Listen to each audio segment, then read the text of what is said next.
우리 성령의 역사와 은사 두 번째 시간이에요. 시작. 성령님과 나의 정체성. 자, 다시 한번 시작. 나의 정체성. 자, 이 제목을 가지고 하는데 우리 교회는 말씀 들을 때 손으로는 적고 입으로는 아멘 해야 되고 바빠요. 자, 그러니까 손으로만 적는 것으로 멈추면 안 돼요. 손으로 적으면서 입으로 아멘하고 몸을 또 흔들어야 돼. 아멘. 그리고 그러니까 온 육감을 다 사용해서 말씀을 들을 때, 정말 지난 시간은 우리 첫 번째 시간 성령님은 누구신가 했는데, 그 성령님이 내게 올 때 내가 누군지를 명확하게 보여주시는 거예요. 그래서 오늘은 성령님과 나의 정체성에 대한 말씀을 가지고 은혜를 나누려고 합니다. 자, 오늘 본문은요, 여러분들이 아시는 대로 예수님이 부활하신 후 첫 번째로 제자들에게 찾아가시는 말씀입니다. 그리고 오늘 말씀하세요. 자, 부활하신 후 예수님이 첫 번째 만난 제자들에게 첫 말씀을 하신다는 것은 그 메시지에 굉장히 중요한 의미가 있다라는 것은 우리 모두가 인지할 거예요. 그렇죠? 예수님 첫 번째 만났으니까 여러분이 만약에 누군가를 처음 만났으면 정말 다 죽었다가 깨어났어요. 그러면 가족들에게 너무 소중한 얘기를 할 것입니다. 그래서 오늘도 그러한 의미로 본다면 이 구절은 너무도 중요한 영적인 원리가 있고 구원에 대한 신비가 있고, 더불어서 제자들에게 너희가 누구인지를 명확하게 하시는 거예요. 제자들이 너희가 누군지를 안다는 것은 우리 입장에서는 내가 누군지를 아는데, 바로 이 유명한 말씀이 여러분, 숨을 내쉬며 가라사대 성령을 받으라. 아멘. 이 말씀이 오늘 풀어지는데 세 가지 원리. 첫 번째 말씀을 기억하는 것입니다. 이 말씀은 말씀을 정확하게 인식해야 돼요. 말씀이 어떠한지를 알 때 그 말씀을 가지고 기도할 때 기도의 능력이 오는 것입니다. 우리가 그렇지 않으면 그냥 늘 하던 기도를 반복하는 거예요. 이거를 중언부언이라고 해요. 말씀이 떠오르지 않으면 늘 그냥 하는 기도. 그러니까 말씀을 기억해야 돼요. 떠오를 때. 어떤 분은, 저도 마찬가지지만 주여 그리고 고백하지만 그때마다 말씀이 떠오르면 그 말씀을 붙들고 기억하고 기도하는 것, 잊지 말지어다. 우리 주일날 말씀에 잊지 말지어다. 다윗이 이스라엘 백성에게 잊으면 안 된다. 너희가 어떤 존재인지를 첫 번째 인식하고 그것을 여러분 말씀으로 듣고 안으로 설교를 들을 때는 계속 선포하는 것입니다. 그리고 길을 갈 때 삶에서부터 늘 말씀을 가지고 암송하고 선포하는 거예요. 이 영적 전쟁에 너무도 중요한 거예요. 어느 누구도 영적인 공격에서 자유로운 사람은 아무도 없습니다. 다윗도 넘어뜨리는 사단이 오늘도 우리를 시시탐탐히 노린다면 오늘 우리에게도 영적 선포가 이루어지는 거예요. 이때 내가 누군지를 마귀에게 영적인 선포하는 거예요. 우리 가정은 어떤 존재다, 우리 아이는 어떤 존재다. 이게 부모의 역할 아니겠습니까? 그래서 선포하고, 세 번째는 그것을 아멘으로 화답하는 거예요. 이게 바로 길을 만드는 것입니다. 길을 만드는 거예요. 우리 삶에 아멘이 될 때 루틴이 만들어지는 오늘 이 세 가지도 여러분 기억하면서 매 구절마다 여러분 정말 아멘, 아멘 고백하면서 말씀을 적으시고 들으시고 인지하면서 이 말씀을 풀어가실 때 여러분에게 풀리는 역사가 있기를 축복합니다. 자, 19절 말씀 다 같이 시작. 이날 곧 안식 후 첫날 저녁 때에 제자들이 유대인들을 두려워하여 모인 곳에 문들을 닫았더니 예수께서 오사 가운데 서서 이르시되 너희에게 평강이 있을지어다. 이 첫 번째 말씀은 우리의 상황이 어떤지를 분명하게 보여주고 있습니다. 우리 모두가 두려움이 있는 거예요. 걱정과 염려가 있어요. 이 세상은 광야 같지 않고 광야라고 했잖아요. 광야길을 걷는 동안은 두려움이 없는 사람은 아무도 없어요. 스스로 문을 닫고 그냥 폐쇄적으로 살 때가 많아요. 그래요. 이 영적인 모습 아니에요, 제자들의. 그런데 그런 가운데 주님이 모인 곳의 문들을 닫았는데 그 가운데 예수님이 오신 거예요. 예수님이 오신 거예요. 오늘 이 저녁에도 주님이 우리 가운데 임한 줄 믿습니다. 주님이 오시는 거예요. 두려움과 염려 가운데 그래도 지치고 힘들어도 사모하는 마음으로 기도의 자리, 성령을 사모하며 왔을 때 그때 주님이 너희에게 평강이 있을지어다. 여러분, 이거 은혜인 거예요. 너무 큰 은혜인 거예요. 내 안에 평강이. 여러분, 오늘도 말씀을 들을 때 평강이 넘치기를 축복합니다. 자, 그리고 주님은 부활이 사실임을, 당신의 부활의 사실을 보여주세요. 손과 발을 보여주세요. 그리고 제자들에게 너희의 정체성이 무엇인지, 사명이 무엇인지를 말씀하세요. 자, 그 말씀이 20절, 21절인데요 이 말씀을 하시고 평강이 있을지어다 하고 당신의 손과 옆구리를 보이셨어요.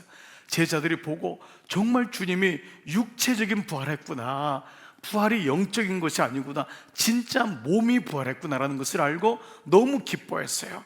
자, 그런데 그 다음에 또 이르시되 너에게 평강이 있을지어다.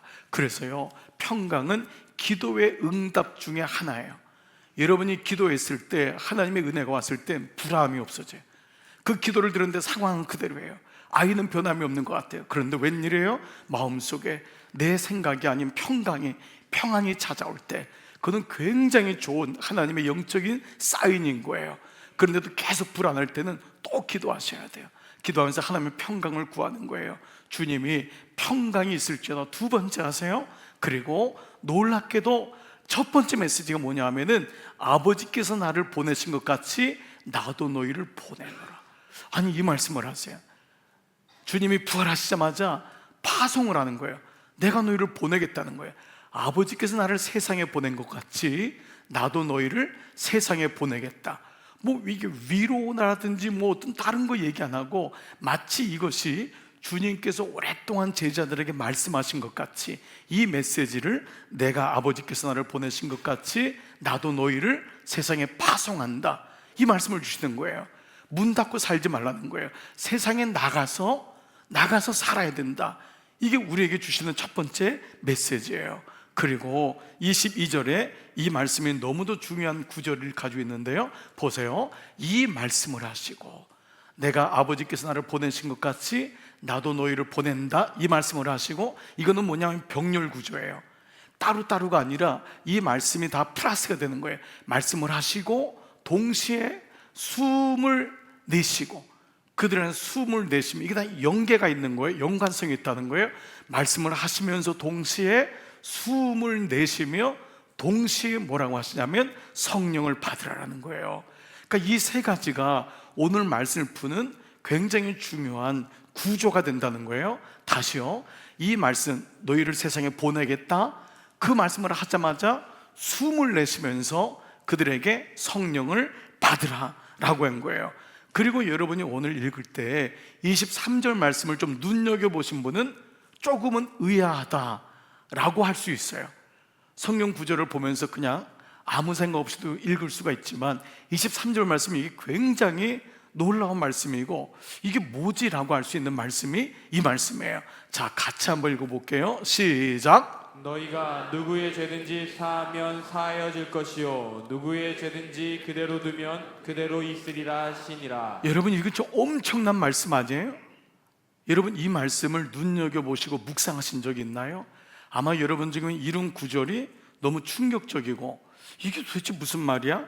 다 이게 문맥 그대로 이해를 하면은 성령 받은 신자에게는 다른 사람의 죄를 사할 수 있는 권세가 있다는 거예요. 이거 약간 우리가 알고 있는 것과 다르질 않나요? 과연 여러분에게 영적인 이런 죄를 사해주는 권세가 있어요? 여러분, 이거는 좀 말이 안 되잖아요. 그러니까 이 말씀에는 아까 말씀드렸던 이 말씀을 하시고 그들을 향하여 숨을 내쉬며 성령을 받으라와 앞뒤 저는 맥락에서 이 말씀을 이해해야지만이 된다는 거예요.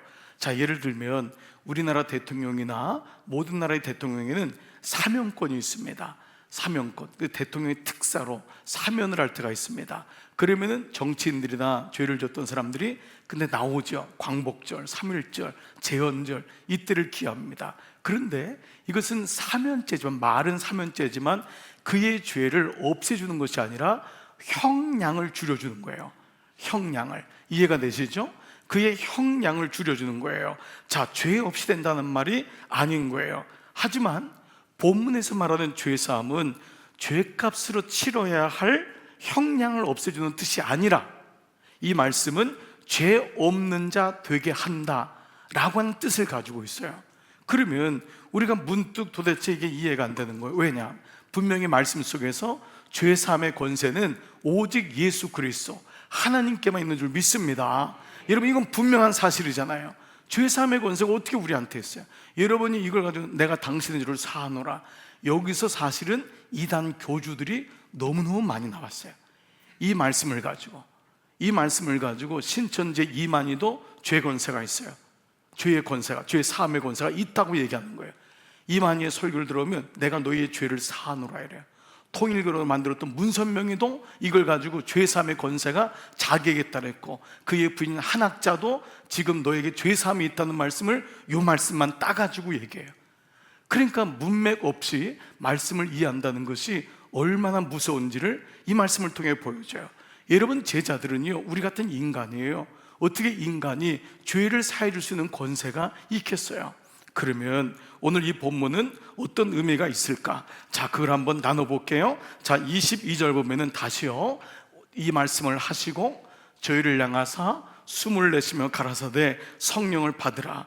자, 이 말씀을 좀 풀어갈게요. 단순히 저희를 향해서 성령을 받으라고만 말씀한 것이 아니라 우리가 성령 받아라 이것만 하면 되잖아요. 근데 여기 말씀에는 저희를 향하사 숨을 내쉬며 라고 말씀하세요. 숨을 내쉰다는 것은 내 안에 있는 것이 그 사람에게 가는 거예요. 인공호흡을 한다는 것은 죽어있던 사람에게 내 호흡이 들어가서 그 사람을 살릴 때 그 사람이 살아나는 것과 마찬가지로 예수님께 있는 것을 불어 넣음으로 바로 우리가 다시 살아난다 라는 것을 숨을 내쉬며 가라사대 라고 하는 거예요. 즉, 성령 받음의 본질은 어떠한 능력이나 역사, 신비한 힘이 생기는 것이 아니라 그건 후차적인 거예요. 성령을 받을 때 다이나마이트 같은 역사, 은혜가 있는 것은 당연해요. 근데 이것이 본질이 아니라 예수님에게 있는 것이 내게 들어온다는 거예요. 즉, 공유된다는 거예요. 자, 이 말씀을 잘 기억해 보세요. 예수님에게 있는 것을 받는 것, 이것이 숨을 내쉬며 가라사대, 숨을 내쉬며 그분의 숨이 내 안에 들어왔다는 거예요. 즉, 예수님께 있는 것이 죄인된 우리가 예수님께 있는 것을 공유하기 위해서 예수님의 영인 내 안에 들어오는 역할하는 것이 뭐냐면 성령님이라는 거예요. 숨을 내쉬며 가라사대 성령을 받으라. 이래서 성령이 오셨다는 것을 말씀하고 있다는 거예요. 즉, 성령은 무슨 영이라고 그러죠? 그리스도의 영, 예수의 영이라고 해요. 구약에서는 하나님의 영, 루아흐라는 말을 지난 금요일 날 천지 창조 때부터 예수님의 영, 성령이 함께 하셨고 이 말씀을 나눴어요. 그분은 천지 창조 때부터 있었던 삼위 중에 하나인 거예요. 하나님의 삼격, 삼위 중에 하나인데 오늘 우리가 볼 것은 예수님이 숨을 내쉬며 가라사대라는 것은 예수님의 영이 내 안에 오셨다라는 것을 말씀하세요. 자, 그래서 이 말씀을 성령이 내게 임할 때, 예수님의 영이 임할 때 어떤 일이 일어나냐면 예수님을 생각하게 돼요. 성령이 임하면 첫 번째가 뭐냐면 예수님이 생각되는 거예요. 예수님처럼 살고 싶어지고 예수님이 드러나게 되고 예수님과 동행하게 되는 것, 즉 성령님은 예수 그리스도를 드러내는 것이 그분의 일이라는 거예요. 그래서 예수님이 제자들에게 성령이 오는 것, 또 다른 보혜사가 와야 된다, 올 것이다. 그 영이 너희를 늘 너희 안에 있고 너희로 하여금 함께, 내가 함께하는 것과 똑같은 역사를 가질 것이다 라는 것을 말씀하고 있었다는 거예요. 자, 사도행전 16장 6절 7절 보면은 성령이 아시아에서 말씀을 전하지 못하게 하시거늘 사도 바울이에요. 성령이 나왔죠. 그들이 부르기아와 갈라디아, 유럽 땅으로 다녀가서, 자, 그 다음에요, 다녀가 무시아 앞에 이르러 비두니아로, 이거 아시아로 가고자 애쓰는데 무슨 영이요? 예수의 영이 허락지 아니하더라. 앞에는 성령인데 구체적으로 뭐라 했죠? 예수의 영이. 그러니까 성령님은, 하나님의 영이신 성령은 우리에게 오셔서 예수를 생각하게 하고 예수를 드러나게 하고 예수님과 동행하게 하는, 즉 성령은 예수님과 아주 밀접한 연결이 있는 것을 숨을 내쉬며 가라사대 그들을 향하여 숨을 내쉬며 가라사대 성령을 받으라 라고 말씀하신 거라는 거예요. 요한복음 14장 16절, 예수님이 불안해하고 있는 제자들에게 내가 죽지만, 내가 고난을 받지만 성령이 오시는 놀라운 소식을 전할 때 이렇게 말씀하세요. 내가 아버지께 구하겠으니 그분이 아버지가 또 다른 보혜사를, 보혜사는 예수님을 의미하는 이름이에요. 보혜사는 본질적으로, 원칙적으로 예수님이 보혜사예요. 보호하고 은혜를 주시는 분이에요, 예수님이. 그런데 뭐라고 했죠? 또 다른 보혜사, 나하고 똑같다는 거예요. 이 알로스란 말이 본질은 같대 다른이에요. 본질은 같대. 그러니까 different이 아니에요. different가 아니야. 다른 영이 아니라 또 다른 영. 영어에도 another라는 뜻을 쓴 거예요. 나하고 같지만, 본질은 같지만 다른 영인 그 파라클레토스, 보혜사를 영원토록 너희와 함께 있게 하겠다는 거예요. 내가 다시 올 때까지 그 보혜사가 너희 안에 있을 거다. 그래서 뭐라고 했어요? 자, 그 함께 하리니 17절, 그는 진리영이라. 세상은 성령을 몰라요. 예수님을 모르기 때문에도 마찬가지고, 예수님이 여기 있는 세상을 능히 받지도 못하나니 이는 그를 보지도 못하고 알지도 못합니다. 성령을 깨닫지도 못하는 거예요. 알 수가 없는 거예요. 왜냐하면 성령은 하나님을 믿는, 예수 그리스도를 믿는 자에게 임하는 예수님의 영이기 때문에 그래요. 자, 그러면서 뭐라고 하냐면은, 그러나 너희는 그를 아나니. 제자들은 이미 예수님과 동행, 예수님을 구주로 고백했잖아요. 너희는 그를 아나니 그는 너희와 함께 거하시며 또 어떻게 해요? 너희 속에 계시겠음이라. 아멘. 여러분, 성령이 너희와 동행하고 성령이 너희 속에 있다는 거예요. 그러니까 우리 안에 지금 누가 계시다고요? 성령이 계시다는 거예요. 성령이 없으면 절대 여러분 이 자리에, 기도의 자리에 그리스도인을 고백하는, 이건 될 수가 없는 거예요. 그러니까 성령이 있다 없다 자꾸 의심하면 안 돼요. 마귀는 우리에게 자꾸 이런 의심을 주는 거예요. 우리의 행태, 우리의 모습을 보고 야, 무슨 네 안에 성령이 있냐. 그게 아니라는 거예요. 명확하게 성령이 너희와 함께 거하시고 너희 속에 계시겠습니다, 이 말씀을 주신 거예요. 언제까지? 그 다음 구절을 보니까요, 내가 너희를 고아와 같이 버려두지 않냐. 고아는 혼자 사는 거예요. 우리는 고아가 아닌 거예요. 왜냐하면 성령님이 우리와 같이 계시는데 버려두지 아니하고 내가 너희에게로 오리라는 거예요. 주님이 다시 재림할 때까지 성령의 역사가, 성령이 우리와 함께하는 줄 믿습니다. 그러니까 성령님이 우리가 이 땅에서 살면서 주님 다시 오실 날을 고대하고 기다리지만, 그때까지 우리가 혼자 고분 전투하는 게 아니에요.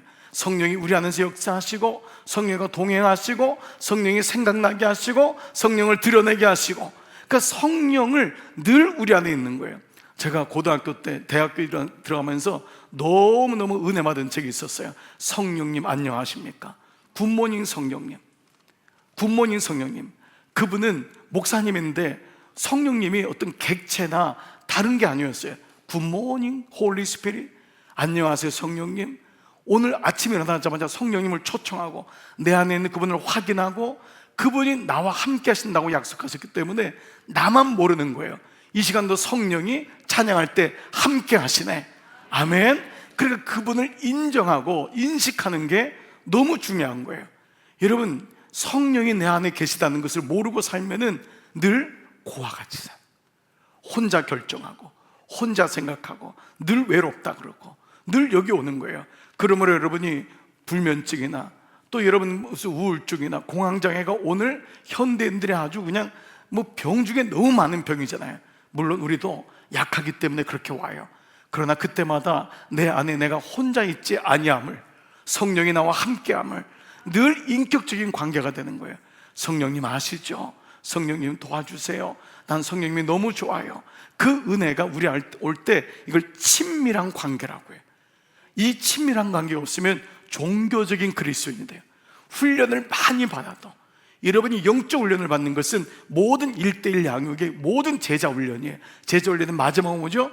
그리스도가 다스리는 삶이에요. 그리스도가 함께하는 삶인 거예요. 이건 훈련 받았다는 계급장이 아니에요. 나 대학 때, 고등학교 때, 나 직장에서 이런 훈련 받았는데요, 그게 중요한 게 아니에요. 훈련 받았으면 나는 주님과 동행하고 있는가, 주님이 나를 다스리고 있는가, 이것이 리트머스 용지가 되는 줄 믿습니다. 그러니까 오늘 성령께서 이렇게 예수님이 성령님을 소개하신 거예요. 자, 그러면 예수님께서 이렇게 당신의 숨을 내쉬며 성령을 받으라고 하신 이유가 뭘까? 한번 말씀을 풀어볼게요. 지난 시간 말씀에서도 우리가 알 수 있어요. 창세기 2장 7절 다 같이 시작. 여호와 하나님이 땅에 흙으로 사람을 지으시고 생기를 그 코에 불어넣으시니 사람이 생명이 되니라. 여기 생기라는 게 루아흐, 성령, 이것이 신약에서는 헬라어로 푸뉴마, 똑같은 이 말씀을 번역한 게 성령이에요. 즉 생기를, 성령을, 하나님의 영을 불어넣으시니까 우리가 어떤 존재가 됐죠? 살아있는 존재가 된 거예요. 비로소 살아있는 영적 존재가 됐다는 거예요. 우리는 처음부터 영적 존재로 지음받은 거예요. 영적 존재는 뭐예요? 하나님하고 교제하고 하나님의 깊으신 뜻이 무엇인지를 알고. 우리는 절대 육적인 존재가 아니에요. 사람은 모든 짐승하고 달라요. 아무리 여러분들이 강아지를 좋아하고 아무리 여러분 어떤 펫을 좋아하고 어떤 것을 좋아해도 그건 혼적인 존재인 거예요. 영적인 존재는 하나님과 교제하고 하나님의 기쁘신 것은 무엇인지를 아는 거예요. 단지 강아지나 펫을 통해서 우리가 그렇게까지 주인을 따르는 걸 보면서 우리가 적용이 되는 걸 깨닫는 거예요. 이런 부분은 분명히 하셔야 돼요. 하나님께 영적인 존재는 생명을, 생기를 불어넣으신 것은 우리밖에 없는 거예요. 인간밖에 없는 거예요. 아멘. 여러분 이건 분명히 하셔야 돼요. 무슨 말씀인지 아시죠? 분명히 하셔야 돼요. 그러니까 우리 코에 생기를, 성령을 불어넣으실 때 우리는 생명, 살아있는 영적인 존재가 되었다는 거예요. 우리는 성령으로 영적인 존재가 되었음을 말씀하는 줄 믿습니다. 그런데 첫사람 하와가, 아담이 범죄함으로 인하여 하나님과 떨어지게 되고 하나님과 화목하지 못, 원수되었다. 성경은 이것을 분리되었다, 단절되었담을 말씀하고 있어요. 그래서 모든 인간은 생명에서 끊어지고 육적인 존재로 살아감을 보게 되는 거예요. 그게 바벨탑 사건이 아닙니까? 하나님 없이 자기 이름을 높이고자 육적인 존재로, 마치 이 땅이 전부인 것처럼 영적인 존재는 하나님 나라에 대한 소망이 있는 거예요. 그분 안에 있는 기쁨, 그분을 바라보는, 그래 영원이라는 단어가 오는데 육적인 존재는 영원이 없어요. 다음 세계가 없는 거예요. 그냥 이게 전부인 줄 아니까 세상 사람은 특징은 뭐죠? 이 땅에서 뭐든지 하려고 그러고 그 영원한 구원에 대한 그 감각이 전혀 없이 살아간다는 거죠. 결국 가인과 아벨의 사건이 일어나고 하나님은 다시 구원의 그림자를 보여주셔요. 그것이 역대상 1장 1절, 여러분 기억나세요? 역대상 1장 1절이 아담, 셋, 에노스, 이게 역대기를 보는 제일 중요한 1장 1절이었잖아요. 이게 하나님의 구원의 역사를 다시 보여준 것을 역대기를 통하여 이스라엘 백성에게 너희는 이런 존재다 라는 거예요. 아담으로부터 시작했지만 이 아담은 첫 번째 아담이 아니에요. 가인과 아벨의 실패한 아담이 아니라 다시 하나님이 이 아담에서 낳은 셋을 통해서 세팅을 다시 한다 그랬어요. 구원의 계보를 세팅하겠다는 거예요. 거기서 낳은 아들이 에노스라고 했어요. 에노스는 죽을 수밖에 없다 뜻이에요.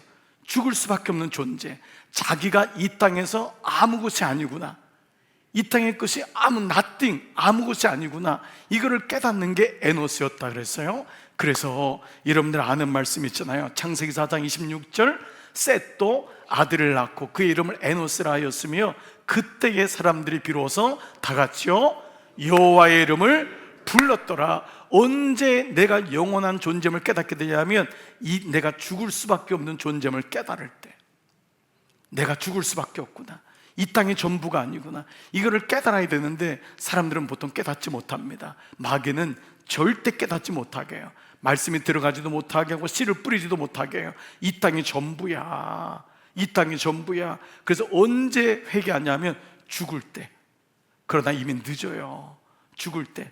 그러나 죽을 수밖에 없는 존재라는 것을 영적으로 깨닫게 되었을 때 비로소 그들이 여호와의 이름을, 하나님이라는 이름을 부르기 시작했다. 자, 이 말씀이 1년의 이 구원의 그림자잖아요. 자, 죄가 그러나 관영함으로 노아를 통해 하나님은 결국 심판을 하세요. 죄의 결과가 심판임을 분명히 보여주시면서 동시에 뭐를 띄우시죠? 무지개를. 이 무지개는 뭐죠? 화살이 없는 살이라고 했어요.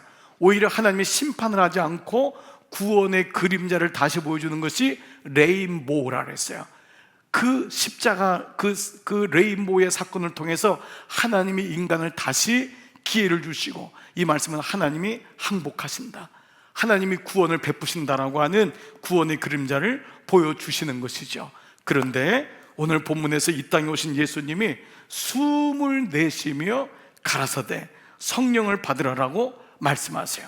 이것은 예수님이 내 안에 들어오셔서 비로소 우리의 죄의 문제가 해결되고, 예수님의 영이 우리 안에 루하흐, 숨을 내쉬어 말씀하신 것처럼 숨을 내쉬면서 우리 안에 들어오셔서 우리의 문제, 죄의 문제가 해결되고 하나님께 나갈 수 있는 완전한 길이 열렸음을 이 말씀은 보여주고 있는 거예요.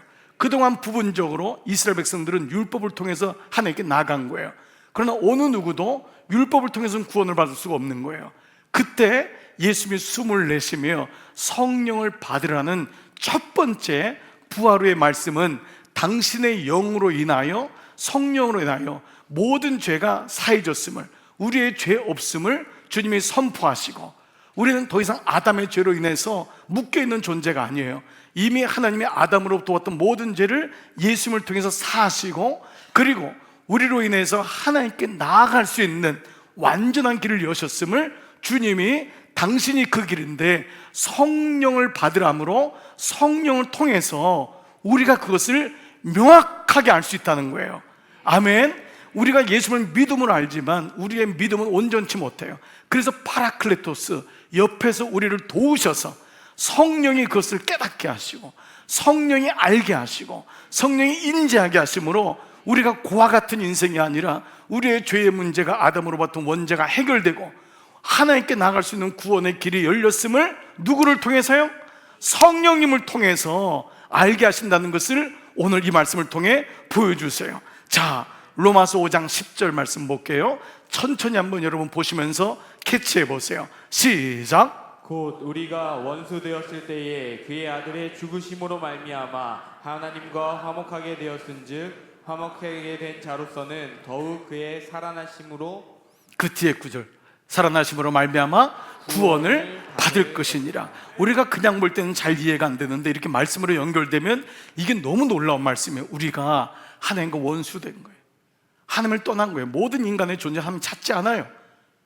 예, 이스라엘 백성마저도 율법인 전부인 것처럼 그렇게 살지만 원수되었을 때 그의 아들의 죽으심으로 말미암아 하나님과 화목하게 된 거예요. 십자가 사건은 뭐죠? 원수되었던 하나님과 우리 사이를 화목하게 하셨기 때문에 예수님을 제물로 비유할 때 무슨 제물이요? 그렇습니다. 화목 제물이 되신 거예요. 화목. 이 화목은 이렇게 서로 이렇게 박수면서 손수건 돌리는 그 화목이 아니에요. 그 화목은 잘해보자 하는 화목이 아니라 깨졌던 우리를 완전히 주님이 하나 되게 하시는, 화목하게 하시는, 주님과 우리가 원수되었는데 우리를 하나 되게 하시는, 자녀 되게 하셨은즉 화목하게 된 자로서는 뭐라고 했죠? 더욱 그의 살아나심을 말미암아 구원을 받았다는 거예요. 예수님의 죽으심으로 우리에게 구원의 길이, 완전한 길이 열렸음을 믿습니다.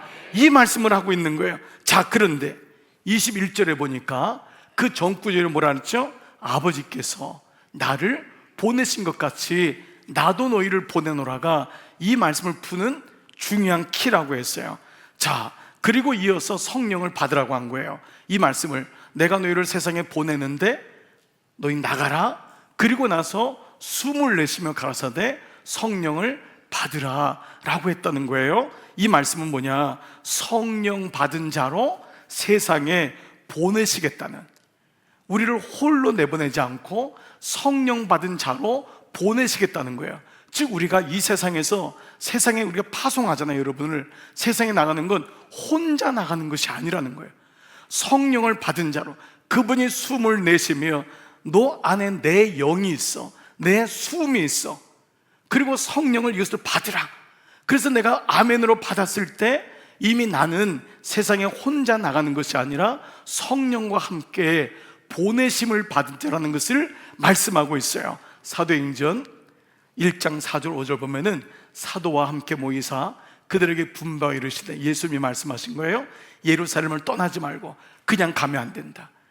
예루살렘 떠나가지고 너희들이, 예수님 명령이 뭐예요? 유다와 사마리아와 땅끝까지 이르러 내 증인 되리라.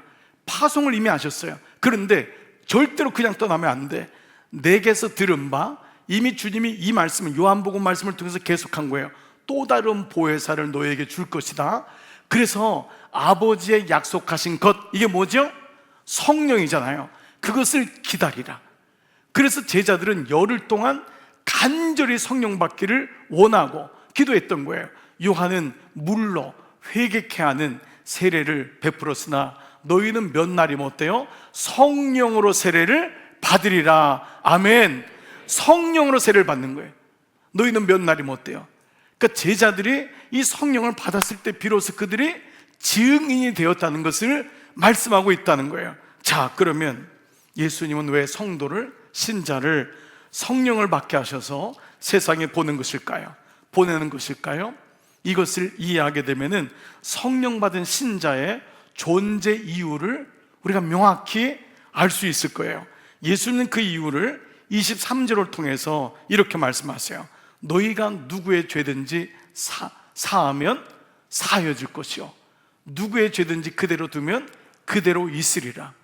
이 말씀을 문맥으로 문장 그대로 이해하면 도무지 이 말씀이 이해가 안 되는 거예요. 우리가 무슨 죄의 사함의 권세가 있어? 그런데 누구의 죄든지 사하면, 이 말씀은 앞에 구절에 보냄을 받았다 세상에, 그리고 성령을 받은 우리와 연결이 되어 있는 말씀이라는 거예요. 자, 무슨 말씀이냐? 우리에게 죄사함의 권세가 문맥적으로 문장 그대로 있는 것이 아니라 죄사함은 오직 성령을 받음으로만이 가능하다라고 하는 성령의 역사를 강조한 말씀이 이 말씀이에요. 죄사함은 오직 성령을 받음으로만이 가능하다라는 거예요. 자, 다시요. 우리가 죄사함을 받은 신자는 자신의 죄사함에 대해서 증거하겠죠.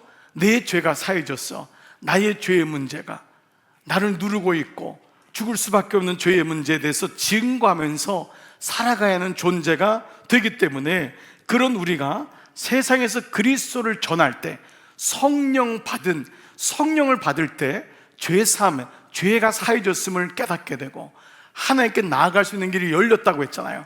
그런데 그런 우리가 세상에서 그리스도를 전할 때 그 말씀, 성령으로 인한 그 말씀을 받아들이는 사람은 죄사함을 받게 되는 것이고, 그것도 말씀하지 않으면 그대로 두면은 아무 일이 일어나지 않는다는 거예요. 성령으로 인해서, 즉 성령으로 죄사함 받은 신자는 자기가 죄사함을 받았고, 그리고 우리가 하나님께 나갈 수 있는 길이 열렸음을 말씀하게 되는데, 이것이 성령의 놀라운 권세인 거예요. 그래서 이것이 너희에게 그 말씀을 전하면은 누구든지 죄를 사면이라는 게 내가 죄를 사는 것이 아니라 성령으로 인한 역사를 깨달은 사람이 그 복음, 예수 그리스도의 죽음이 어떤 능력인지를 전할 때 죄사함을 얻게 되지만, 그 사람에게 그 말씀을 전하지 않으면은 그는 영원히 복음을 들을 수 없다는 거예요. 주님의 파송과 연결된 거예요. 우리의 모습은 뭐냐면, 이미 호흡을 내쉬며 성령을 받은 우리가, 그때 우리는 세상에 나갈 힘이 있는 거예요. 세상에 나가서 나는 예수님으로 인하여 죄사함을 받았어, 나는 하나님의 자녀야, 나는 주님께로 나갈 수 있는 길이 열렸어 라고 하는 것을 성령을 통해서만이 가능한데, 이 말씀을 전할 때 받아들이는 사람은 죄가 사함을 받게 되지만, 이 말씀을 하지 않으면 어떤 누구도 구원에 이르지 못함을, 즉 멸망함을 말씀하고 있다는 거예요. 이것은 너무도 놀라운 말씀이에요. 바로 성령 받은 신자는 어떤 누구냐? 죄사함을 받은 존재구나. 내가 성령을 받을 때 죄사함을 받은 존재예요. 성령이 임하는 건 예수님의 영이 내게 오는 거예요. 그러므로 그때 내가 예수님을 영접할 때 나의 죄의 문제가 해결 안 받는, 죄사함을 받는 존재라는 것을 알게 해요. 그러므로 인해서 우리가 의롭게 여김을 받는 거예요. 지금 무슨 말씀이죠? 의인이 됐다는 거예요. 내가 의인이 됐다는 거예요. 여러분, 이 말씀이 영적으로 이해가 돼야 돼요. 그 성령으로만이, 성령 받은 신자는 죄사함을 받은 존재임을 아는 거예요. 우리는 이 땅에서 죄에 눌리질 않는 거예요. 얼마든지 주님과 교제하고 자녀가 되었기 때문에 자녀들이 여러분 죄를 져도 여러분이 자녀를, 하나님 여전히 여러분 자녀인 거예요. 문제가 되지 않아요. 마찬가지로 오늘 이 성령에 받은 신자는 죄사함을 받은 존재가 된 걸 깨닫기 때문에 우리가 의롭게 되었구나, 의인이 되었구나, 내가 하나님의 자녀가 되었구나, 구원받은 자가 되어서 하나님의 복음을 전하는 자, 이것이 바로 신자의 정체성이라고 해요. 내가 어떤 교회 다니는 사람이 아닌 거예요. 나는 성령이 내게 임하여 죄의 문제가 해결된 사람인 줄 믿습니다. 그때 의롭게 됐다는 말씀이 이해가 돼요. 자, 이 말씀을 풀어볼게요. 에베소서 1장 3절, 에베소 1장 3절 시작. 그 안에서 너희도 진리의 말씀 곧 너희의 구원의 복음을 듣고 그 안에서 또한 믿어 약속의 성령으로 인치심을 받았으니. 자, 우리가 어떤 것으로 인치를 받았다고요? 약속의 성령으로 인치를 받았대요. 인치심 뭐예요? 의롭다 하기 없는 도장을 찍은 거예요. 성령께서 우리 안에 오셔서 불안해하고 떨고 문을 닫고 폐쇄적이고 나 구원받았을까? 나 믿음이 있는 거야? 그렇게 약한 제자들에게 오셔서 평강이 있을지어다 하시면서 숨을 내쉬며 가라사대 성령을 받으라, 그 말씀을 하심으로 오늘 첫 번째 뭐냐면 성령이 약속하신 성령이 으로 말미암아 인치심을 얻는 거예요. 그러니까 성령이 하시는 역할이 뭐냐면 우리 안에 오셔서 너의 죄의 문제는 해결되었다라는 거예요. 이거를 보여주시는 거예요. 이게 놀라운 사건이에요. 여러분, 죄에 끌려다니지 마세요. 우리 물론 죄를 짓고 그 순간 회개하는 거예요. 그러나 주님이 나의 죄를 도말하시고 나의 죄를 해결하시고 죄 때문에 구원을 받지 못하는 일이 없도록 하시는 거예요. 나의 근본적인 원죄가 해결되고 내 죄가 있어도 회개하면은 주님이 나를 주홍빛보다 더 붉은 죄일지라도 용서하시고 품어주신다는 거예요. 죄의 문제가 해결 안 받는다는 건 너무너무 놀라운. 저는 임종할 때 많은 사람을 지켜봤는데 정말 불행하게도요, 끝까지 아내가 옆에서 복음을 전하고 목사인 제가 가서 예수 그리스도를 믿습니까? 아멘 했는데 아멘을 못하는 거예요. 내가 평생에 지은 죄가 너무 많아서 저는 지옥으로 갈 겁니다. 스스로가 돌아보니까 죽을 때 구원이 없어요. 자기 스스로가 너무 지은 죄가 많대요. 제가 복음을 설명했어요. 이 시간 예수님을 믿을 때 성령께서, 예수님의 영이 우리 선생님의 마음속에 들어가셔서 너의 죄 문제를 해결하고 너는 인치심 받았다, 하나님의 자녀가 되었음을 인증하실 거예요. 그러므로 제 말씀에 아멘으로 화답하시고 진실한 마음으로 주님을 영접하시면 돼요 라고 하는데 안 하는 거예요. 옆에서 아내가 얼마나 울고 불고 너무너무 답답한 거예요. 그 한마디를 못하고 계속 무슨 말 하냐면 내가 전생부터 죄를 진 게 너무 많다는 거예요. 제가 죄의 문제를 해결하다고 했지만 그분은 평생 죄의 문제를 자기가 해결하려고 온 거예요. 자기가 죄와 싸운 거예요. 우리가 뭐길래 죄와 싸워 이길 수가 있습니까? 근데 주님께서 우리에게 오늘 죄사함을 받게 하는 바로 이 은혜를 주셨는데, 그것이 오늘 다시 에베소 1장 13절 약속의 성령으로 인치심을 받았다는 거예요. 성령님이 내 안에 오시면 걱정하지 말라는 거예요. 너는 구원받은 자다. 할렐루야. 여러분, 제가 오늘 오기 전에 집사람하고 제가 엊그저께 꿈이 너무도 생생해가지고 나누다가 왔어요. 제가 엊그저께 이 말씀을 준비하려고 해서 그런지 꿈을 꿨는데, 아니 심사대가 있는 거예요. 심사대. 근데 무슨 여러분 우리나라 들어와도 불체자들을 다 이렇게 불법 체류자들 심사 쭉 하잖아요. 저랑 아내가 심사를 받는데 앞에 쫙 사람들이 섰는데 너무너무 위험이 있고 말을 못 하겠는 거예요. 근데 저랑 아내랑 이렇게 짐가방을 들고 왔는데 뭐를 자꾸 꺼내라는 거예요. 그래서 제가 얘기하면서 하나하나씩 풀어가기 시작했어요. 그랬더니 한참 시간이 걸리고 저는 너무 두렵고 떨리는 마음이 있어가지고 어떡하지? 못 들어가면 어떡하지? 라고 하는 마음이 있었는데 그분들이 다 이렇게 심사를 하더니만 너무 웃는 거예요. 그러다 도장을 꽝 찍는 거예요. 그런데 그때 제가 깼는데 꿈을 꾸는 순간 너무 기쁜 거예요. 그러면서 그 꿈을 통해서 뭐냐 하면 내 마음속에 이게 하나님 앞에 가는 모습 아닌가? 심판답이 섰을 때 주님이 우리 모든 것을 보시고 도장을 찍어주는 거예요. 인치심을 갖는 거예요. 여러분, 이게 별로 여러분들에게 실감이 안 갈 줄 알아요. 나는. 왜냐하면 꿈꾼 사람은 자기만 아는 거예요. 여러분, 꿈꾼 다음에 되게 기분 나쁜 꿈이 있어요. 이거 뭐지 하는데 이 꿈은 그게 아니에요. 꿈 끝났는데 꿈에서도 웃더라고요. 사람이 꿈에서 웃는 거 있죠. 실제로 좋은 꿈을 꾸면 사람들이 옆에서 실실 웃어요. 꿈꿀 때 그 꿈에서 무의식 중에 웃어요. 근데 꿈을 깼는데 찝찝한 꿈이 아니라, 야, 이게 하나님 나라에 가는 모습을 보여주는 사인이었구나 라는 것을 보게 됐어요. 근데 집사람이 그러더만, 그 목사님 옆에 제가 있던가요? 네. 같이 있었어. 같이. 그것도 너무너무 감사한 거예요. 만약에 집사람이 없었으면 그 꿈도 그렇잖아요. 같이 구원받았, 얘기하기도 어렵잖아요. 여보, 당신 없는데 나는 도장 받고 나는 인치심을 받았어 라고 한다면 그걸 듣는 사람은 들어주겠지만, 그럼 나는 뭐지? 기분이 그럴 거예요. 근데 감사하게 같이 있었어요. 그리고 제가 막 서류를 꺼내고 얘기하는데 도와주는 거예요. 여러분, 그 과정은 그게 정확하진 않을지라도 우리에게 약속의 성령으로 인치심을 받았다, 두려워하지 말라는 거예요. 성령이 내 안에 오시면 구원의 문제, 죄사함의 문제, 죄로 인해서 끊겨지는 것이 아니라 그분이 화목제물이 되므로 우리로 하나님께 나갈 길을 열으신 줄 믿습니다. 그 다음 구절도 봐보세요.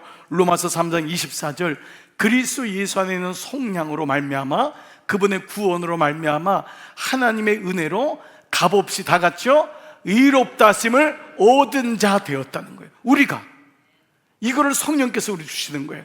의롭다 하심을 얻은 자는 뭐예요? 간단하게 말하면 의인이란 말이에요. 우리가 의인이 되었대요. 여러분, 이 말씀은 우리가 죄를 짓지 않았기 때문에 의인이 된 게 아니에요. 누구 때문에요? 예수 그리스도의 속량으로 말미암아, 그분의 죽으심을 말미암아 우리를 의롭다고 여기신 거예요. 아브라함의 믿음을 보고 의롭다 여기심으로 아브라함을 믿음의 조상으로 삼으신 것처럼 하나님이 우리가 자녀 되었을 때 너를 의롭게 여기신 거예요. 그러므로 우리는 죄가 없어서 의인이 아니라 그리스도 때문에 의인이 된 것입니다. 아멘. 그래서 우리가 고백하는 거예요. 나는 뭐라고요? 의인입니다. 의롭다 여기심을 받은 존재인 거예요. 이거를 말씀으로 확실히 해야 돼요. 내가 말씀으로 예수 그리스도로 의롭게 되었어요. 여러분의 죄를 보시면 안 돼요. 이미 주님이 나를 아들로 삼으신 거예요. 나를 아들의 영으로, 양자의 영으로 나를 삼으셨다. 그래서 로마서 8장 16절, 성령이 친히 우리의 영과 더불어 우리의 영에게라는 말이에요. 우리의 영에게 우리가 뭐라죠? 하나님의 자녀인 것을 어떻게 해요? 증언하시나. 성령이 나는 고아야, 나는 하나님을 믿다가 떠났어, 너가 무슨 구원의 소망이 있어? 얼마나 많은 분들이 영적으로 공격당합니까? 낮은 자존감에, 영적인 낮은 자존감에 있어서 내가 누군지 하나님의 아들인 것을 얘기도 못하고 늘 기죽어 살고 영적인 자존감이 제로인 거예요. 그게 아니라는 거예요. 성령이 하시는 말이 뭐냐면 너가 하나님의 자녀인 것을 증언하시는 거예요. 아멘. 여러분, 성령께서 나로 하여금 하나님의 자녀인 것을 날마다 말씀하시는 줄 믿습니다. 여러분이 어떤 상황에 있든지 어떤 일을 당했든지 죽음에 심지어 이르다할지라도 성령이 여러분에게 말씀하시는 거예요. 너는 하나님의 자녀다. 너는 의인이다. 천국은 의인이 들어가는 거예요. 의롭게 된 자가 들어가는 거예요. 누구 때문에? 예수 그리스도의 속량 때문에. 그 십자가 때문에 내가 천국 들어가는 것이지, 내가 죄를 덜 지었기 때문에, 내가 선한 일을 많이 했기 때문에 천국에 들어가는 게 아니에요. 오직 예수 그리스도의 십자가 보혈의 능력으로 의롭게 된 거예요. 그래서 나는 의인이다. 아멘. 나는 하나님의 자녀다. 아멘. 이것을 성령이 말씀하는 거예요. 즉 신자는 이러한 의인으로 하나님의 자녀로 세상에 보냄을 받은 존재인 거예요. 우리가 세상에 나가는 건 혼자 나가는 게 아니에요. 고아가 아니라는 거예요. 누구든지 신자가 증거하는 그리스도를 받아들이지 않으면 죄사함의 역사가 없는 거예요. 이게 놀라운 권세인 거예요. 누구든지 신자가 전하는 그리스도를, 우리가 전하는 그리스도를 받아들이지 않으면 심판을 받게 되는 거예요. 그래서 성경은 우리를 뭐라고 했냐면 예수님의 말씀을 전하는 대사라고 했어요. 사신. 자, 이 말씀이 어디 나와 있어요? 그 다음 구절 보세요. 고린도후서 5장 20절. 자, 뭐라고 나와 있어요? 자, 5장 18절. 모든 것이 하나님께로 났으며 그가 그리스도로 말미암아 우리를 자기와 화목하게 하시고 또 우리에게 화목하게 하는 뭐라고요? 직분을 주셨대요.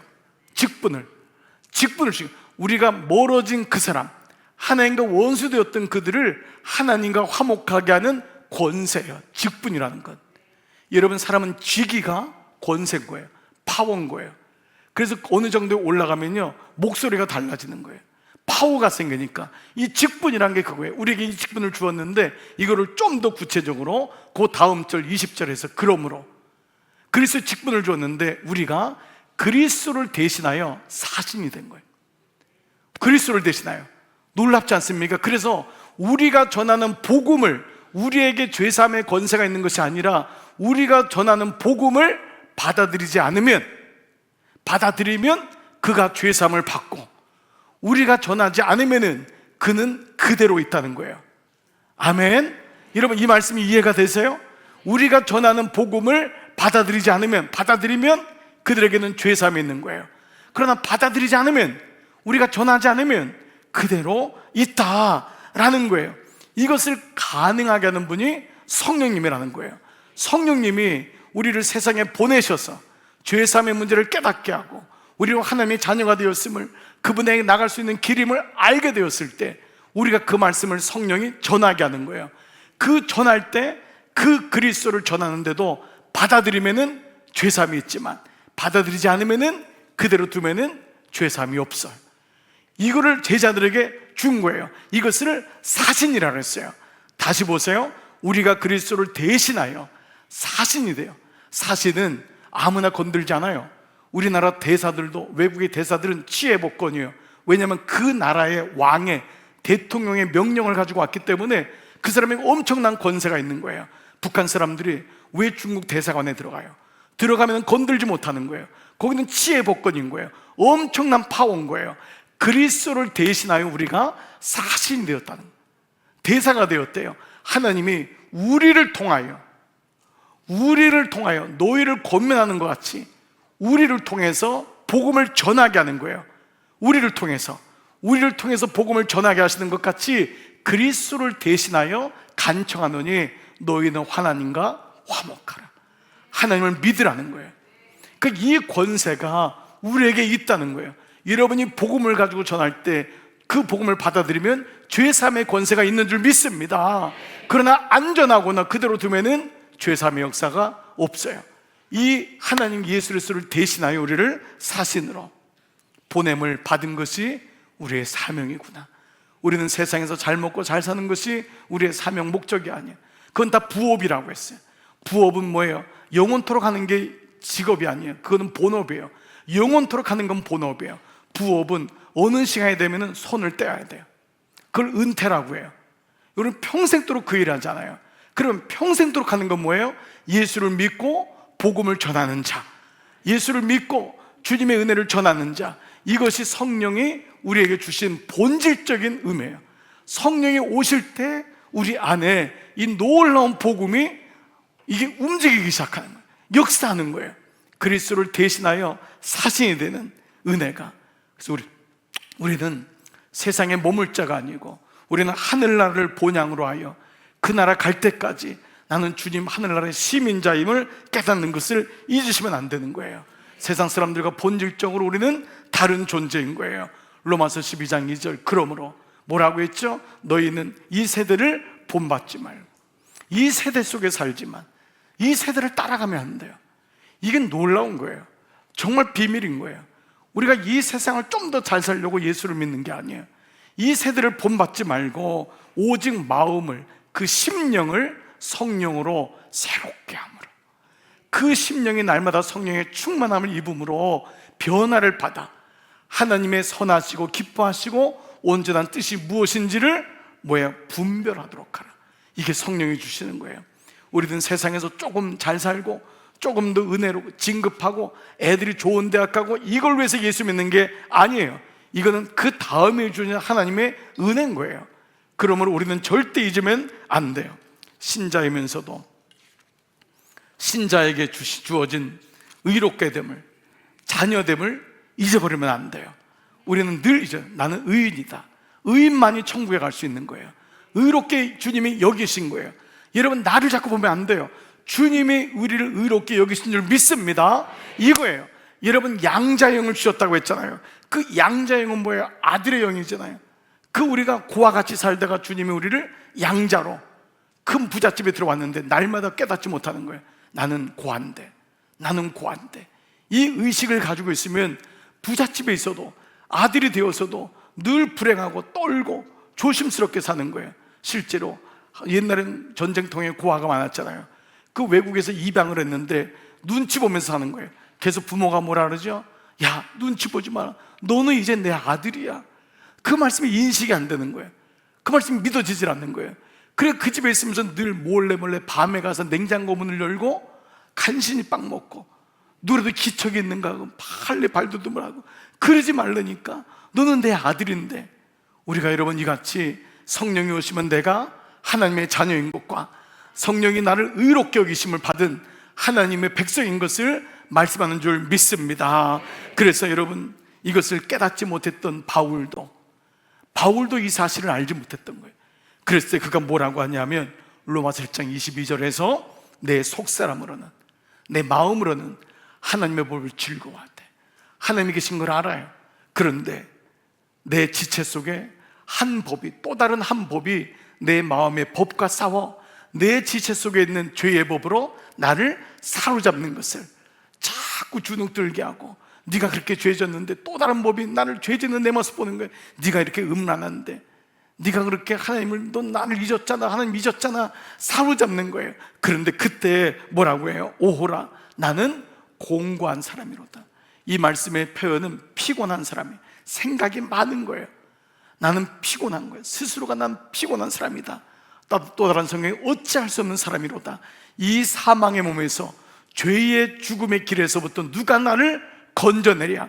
이런 고백을 한 거예요. 모든 사람들의 영적으로 자존감이 떨어지고 하나님의 자녀인 것을 깨닫지 못하고 내가 의인인 것을 알지 못하는 모든 그리스도인을 대신하여 바울이 이렇게, 누가 나를 건져내랴, 이렇게 말한 다음에 그 다음 구절에서 8장이 이렇게 시작돼요. 7장이 이렇게 끝나지만 8장에 말씀을 마무리하면서 보세요. 그러므로 이제, now, 이제는 달라진 거예요. 깨달은 거예요. 아는 거예요. 그리스도 예수 안에 있는 자에게는 결코 정죄함이 없나니. 정죄함은 둘로 나눠지는 거예요. 나 하나님의 자녀 맞나? 나 의롭게 된 게 맞나? 나 뭐야? 구원받은 게 맞나? 나 천국 가는 게 확실한가? 늘 이런 마음으로 있었던 나에게는 정죄함이 없나니. 그 다음 말씀 봐보세요. 그런지 이는 그리스도 예수 안에 있는 어떤 법이요? 생명의 성령의 법이, 루아흐, 생기를 불어넣으셨던 그 생명의 성령의 법이 내 안에 들어오심으로 죄와 사망의 법에서 나를 해방했다. 나를 다시 거기서 꺼내는 거예요. 누가요? 생명의 성령의 법이. 아멘. 그래서 말씀을 인지하는 것, 말씀을 인식하는 것, 기억하는 것, 이게 너무도 중요한 거예요. 이 말씀이 들어오면은 순간 나는 이 말씀을 믿습니다. 그럴 때 성령이 내 안에서 역사하는 줄 믿습니다. 그 다음 말씀이 뭐예요? 8장 14절, 무릇 하나님의 영으로, 성령으로 인도함을 받는 자는 누구라고요? 하나님의 아들이라. 이건 아들과 딸을 얘기하는 게 아니라 하나님의 자녀라는 말이에요. 모든 자가 성령께서 깨우치게 하는 게 누가? 하나님의 자녀라. 그러면서 뭐라고 말씀하세요? 더 이상은 너희는 다시 무서워하는 죄의 영, 종의 영을 받지 않는. 종은 눈치 보는 거예요. 셀프 에스팀, 자존감이 바닥인 거예요. 늘 못해요, 안 돼요, 늘 머물러 있는 거예요. 사람 눈치 때문에 교회 다니는 거예요. 사람 이목 때문에 교회 다니는 거예요. 성령으로 충만한 사람은 그렇지 않아요. 성령이 내 안에 있는데 늘 부닥치는 거예요. 늘 눈치 보면서 살고. 그게 아니는 거예요. 너는 종의 영을 받지 아니했고 양자의 영, 아들의 영을 받았다는 거예요. 이 양자라는 것은 우리가 하나님과 떨어져서 우리가 다 그와 같이 살던 우리를 주님이 다시 아들로 받아들였도다. 아들의 영을 받았음을 우리가 하나님을 이제는 뭐라고요? 아빠라고 부르는 거예요. 아버님이 아니라 아빠라고 부르는 이 은혜가 우리한테 오는 거예요. 이거 인식될 때 놀라운 일이 일어나지 않겠어요? 아멘.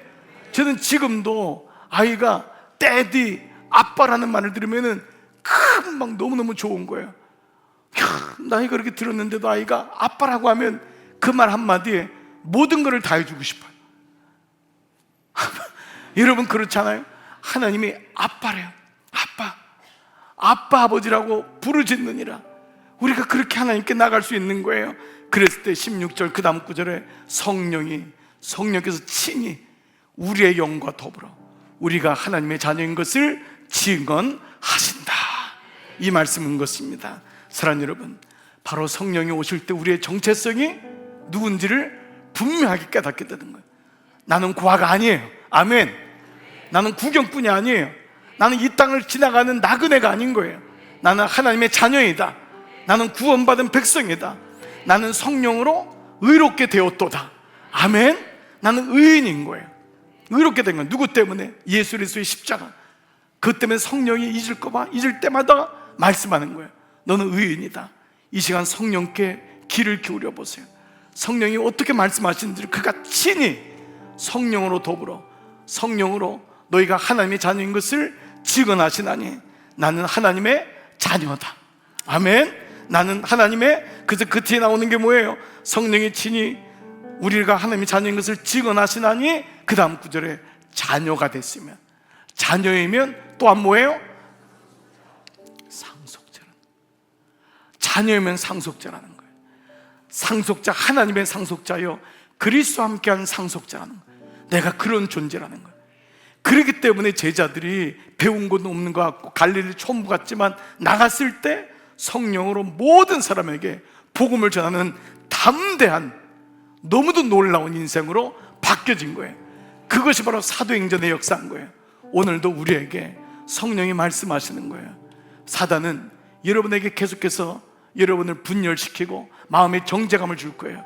내가 무슨 하나님의 자녀야, 내가 무슨 구원받은 자야, 죽어봐야지 알지, 내가 뭐 하나님의 의롭게 됐어, 난 죄투성인데, 말씀하고는 관계없는 모든 것을 이 악령은, 사단은 동원시키는 거예요. 우리가 말씀을 믿지 못하게 합니다. 그러나 지금까지 말씀드린 건 제 얘기가 아니에요. 오늘 예수 그리스도의 말씀과 오늘 성경의 말씀이 이것을 풀어주는 것입니다. 이 말씀을 믿는 거예요. 이 말씀을 인식하는 거예요. 이 말씀을 기억하는 거예요. 그리고 그 말씀을 기도로 선포하는 거예요. 놀랍게도 그때 내가 어떤 존재인지를 깨닫게 되고, 하나님이 그 얘기를 들으실 때, 야, 너무 놀랍구나, 그 얼마나 기뻐하시겠어요. 그래서 찬양은 기도라고 했잖아요. 그 찬양은 곡조 있는 선포라고 했잖아요. 그 찬양을 통해서 우리가 하나님을 얼마나 기쁘게 하고, 그 찬양이 우리의 삶에 들어올 때 우리에게 영적인 엔돌핀이 아닌 다이돌핀이, 엄청난 파워가 우리 안에 일어날 줄 믿습니다. 그래서 이 시간은 우리가 그러한 시간이 되어야 되는 줄 믿습니다. 오늘 이 저녁에도 그 말씀을 들었으니 이 말씀 가지고 내 정체성을 아는 거예요. 내가 이런 존재다, 마귀야 건들지 말아라, 나는 이렇게 살 것이다 라면서 말씀으로 오늘 여러분 승리하시고, 찬양은 영적인 다이돌핀이 도는 너무너무 놀라운 말씀이에요. 속으로 하지 마세요. 찬양을 선포해 보세요. 그 선포가 아멘으로 화답해 보세요. 찬양이 여러분의 찬양이 되기를 축복합니다.